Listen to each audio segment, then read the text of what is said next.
Mhm. Ito po. Abala po kami sa pagre-restore ng mga matatandang gamit.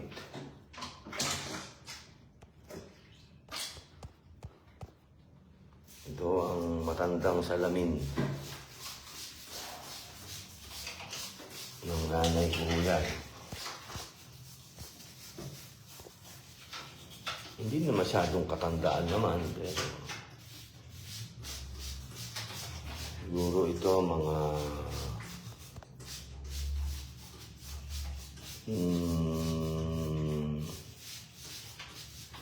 30 years siguro yan.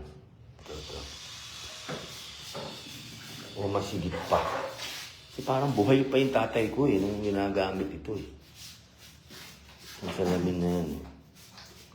Ito ang matanda na. Hindi yung si Peter yung salamin.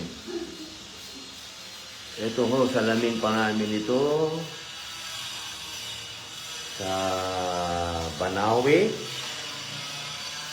hanggang mapunta sa Baguio hanggang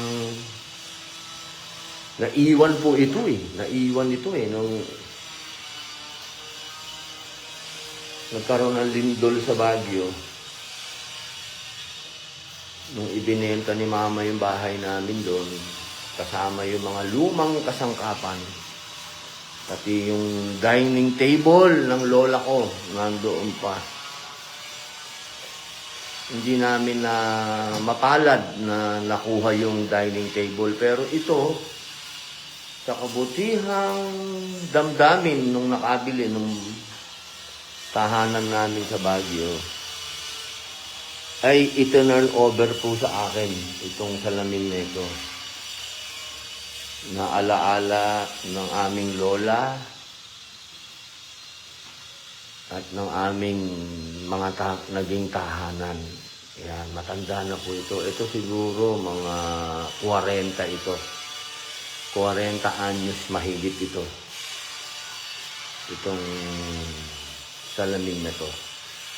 Ito mga 30 years mahigit ito. Yan po, nire-restore po namin kasama si Pedro at si Sister Jocelyn. Assalamualaikum. Ayan o.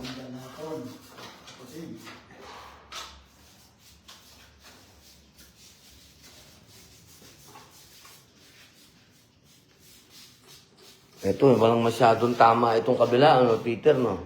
Wala po. Medyo magandang Oo, ito.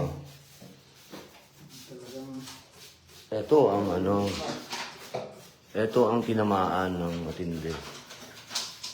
So, medyo talagang 40 mahigit na ho itong salamin na ito. Kaya, decorate niya. Shell. kaya kanina ho, galing yan sa karton kung saan ipinadala sa amin. Galing po sa Baguio, sa kagandahan loob nung nakabili ng bahay namin doon.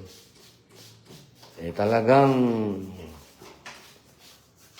masasabi nating pwedeng tamnan ng kamote sa kapal ng alikabok.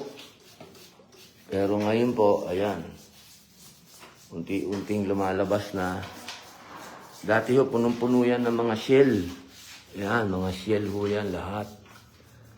Shell yan. Kaya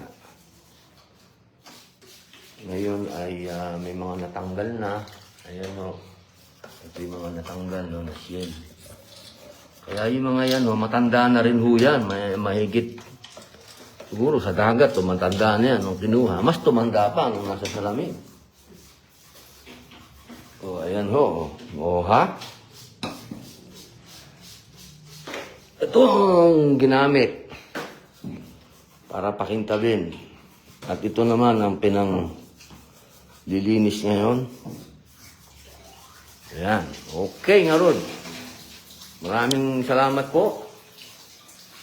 Assalamualaikum warahmatullahi wabarakatuh.